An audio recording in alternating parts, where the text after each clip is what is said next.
Donc voilà, euh, très simple et à faire soi-même vraiment, mais il faut chaque fois se remémorer. D'une fois à l'autre, on peut oublier. Pour changer les ampoules de mon X-Trail de 2003. En fait, sans forcer bien sûr, mais il faut... Ici, je l'avais déjà déboîté, mais quand il est emboîté, il faut forcer un petit peu. Voilà, le connecteur.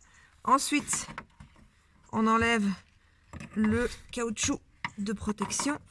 Et de la même façon, on a l'impression qu'on force, mais en fait, pas du tout. Donc, c'est très important, le petit tournevis plat pour se munir de ça. Et voici notre ampoule H7 60 à 65 watts.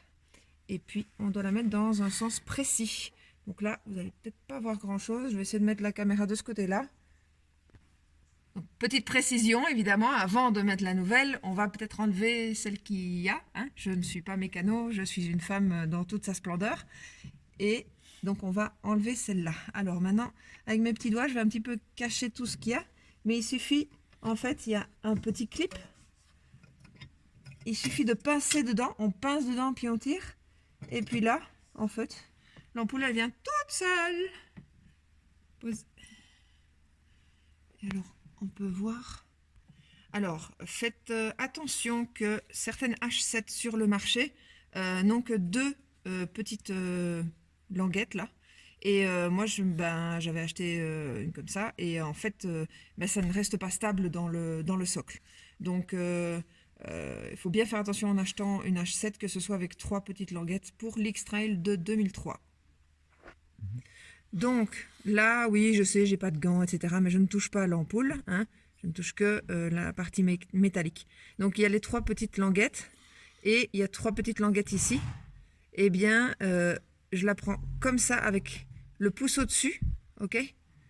Et je la cale.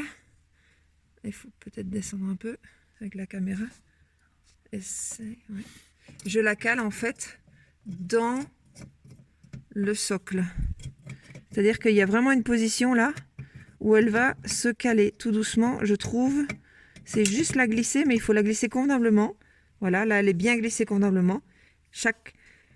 Les trois petites languettes latérales sont dans leur petit trou et les trois languettes postérieures, en fait, elles sont vers le dessus. C'est-à-dire qu'en dessous, il n'y a pas de languette postérieure. Et là, je reprends mes petites barrettes de clips et je clipse bien jusqu'à ce que ce soit bien stable. Là, je remets donc notre capuchon d'étanchéité. Je mets la petite languette du capuchon vers moi et bien, je m'assure bien qu'elle soit là. Ok. Et puis là, il ne reste plus que le connecteur. Je crois que tu vois pas grand chose. Peut-être par là d'en dessous. Non, ça va. En fait, c'est juste pousser très fort. Mais il faut pousser très fort. Par contre, ouais. Là, il faut remettre un petit peu le capuchon d'étanchéité autour. C'est pas par-dessus, mais c'est au moins autour du connecteur. Sinon, ça va pas connecter. C'était...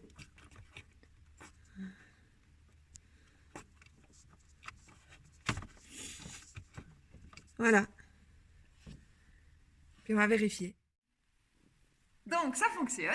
Juste, il y a besoin d'un bon petit tournevis. Là. J'allais dire de la bonne compagnie, mais elle est partie.